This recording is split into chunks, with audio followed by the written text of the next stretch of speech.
but I'm not really living. I'm numbing out my personality and my character, and I'm shaving away at my soul because I want to be liked and loved, and that's the only way that I supposedly can live. By giving all of my control outside of myself. Yeah, that wasn't really healthy, was it? And I bet that whatever you did wasn't healthy either. So let's figure it out, shall we? Oh, right on time. I need to buy a tripod. This video is for the empath. The empath who became the fixer, who was always there for everyone else and then blamed the world for how tired they really are from the inside because no one ever looked back at them. This is for the spiritual person who reads books and buys podcasts and seminars and sees way too many YouTube videos trying to figure out in what cycle they're stuck now. This is for the old soul.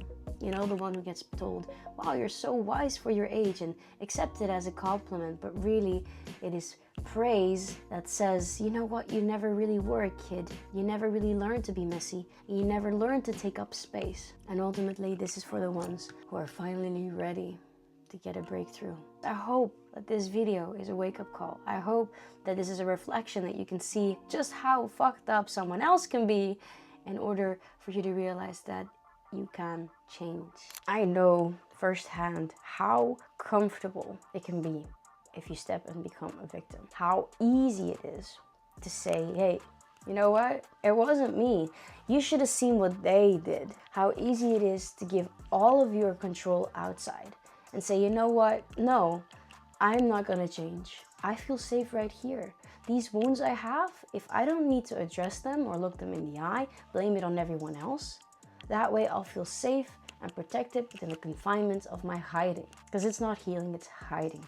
It's suppressing. Emotions, when suppressed, will always come out in uglier ways later on. It don't have to be tomorrow. It don't have to be next weekend. It can still happen years from the moment that you've suppressed them. Now, what do we do when we've realized all those facts and we are where we are now? What is the next step when we went from victim to people pleaser to now finally ready to stepping into our own energy? What do we do? Well, simply, this is a first step. Acknowledgement, realizing, oh, we have gone through so much things and probably ended near burnout and I don't know how many other unhealthy things.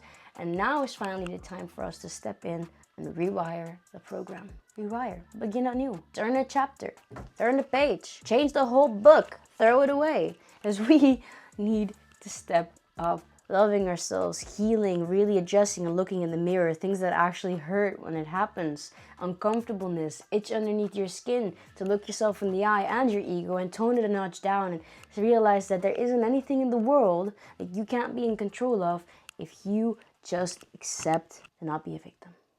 So, let's rewire the program. There's a few things we have to ask ourselves, but before I do get to that point, can I share with you a secret? So, if I had to take you through what I did as a kid, my goodness! I always thought that being judged, criticized, or not being liked was the worst thing out there. Deep down in my bones, had completely altered my nervous system to being a people pleaser, to having people like me. Because if they'd like me, then I'd be safe. If they'd like me, then I fit in. Then if they like me, then there was nothing wrong with me. Then I was enough. Which led to a really unhealthy and kind of like fucked up life. So now, after reading way too many self-development books, seeing so many podcasts and seminars and reading all of that, jumping onto the next best online course to step out of your comfort zone, I realized it starts with a few questions. A few questions can change and alter your entire state of mind. If only you're brave enough to answer them. Let's try, shall we? Question number 1. Where in my life am I blaming others instead of taking control of myself? Figure it out. What points and parts of your life are you subconsciously or consciously saying, oh, but you know, no, my work and the schedules, and are you using it as an excuse? Are you blaming others? Where are you lacking control? Question number 2. What have I been taught that no longer serves the person who I want to become? What are the things, the limiting beliefs, the things that I've told myself countless of years? What is it that you have been telling yourself that has been holding you back to who you want to be now? So if you had to imagine, right, your ideal version of you, what they do, how they eat, how they speak, what they do as a routine, their daily activities, what right now Or have you been telling yourself, oh, I've never really been good at math, and then your finances don't look fine. Oh, I've never really, been an athlete or fit, and you never go and pursue that gym schedule or that routine. What is it that you're telling yourself? Limiting beliefs, excuses, external circumstances that are very well within your control if you only step into your power. Jot it down, write it down, figure it out. Next, if you could speak to your younger self, what truth would you offer them? If I had to look back and give myself the truth, I would straight up look at myself and say, there's no person in the world that can give you any value but you.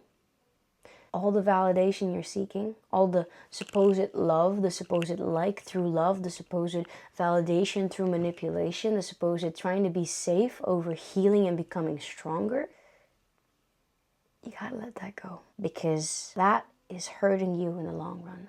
That is breaking your soul, breaking your character, numbing you out.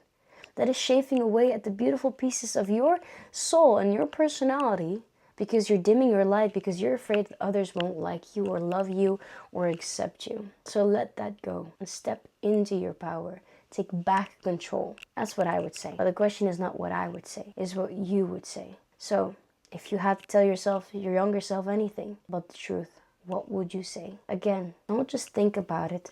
Grab a pen, jot it down on a piece of paper, and figure it out. And if not now, then when? Okay? Beautiful. But do it, please.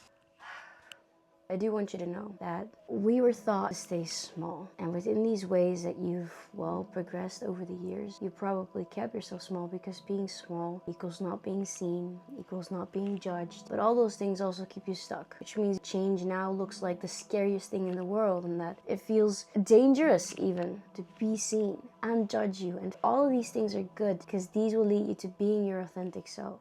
So let's try, shall we? By the way, if you haven't seen the first video or the second video yet, go ahead and check those out now. I can't believe I'm even saying it. Be kind, these are my first videos. I'm trying, okay? If you made it this far, have a sticker, because I'm so proud of you and me both, because I didn't even know it get this far. But yeah, I will see you in the next video. I won't even spoil what it's about, because sometimes, I like to keep myself on my toes, so let's go.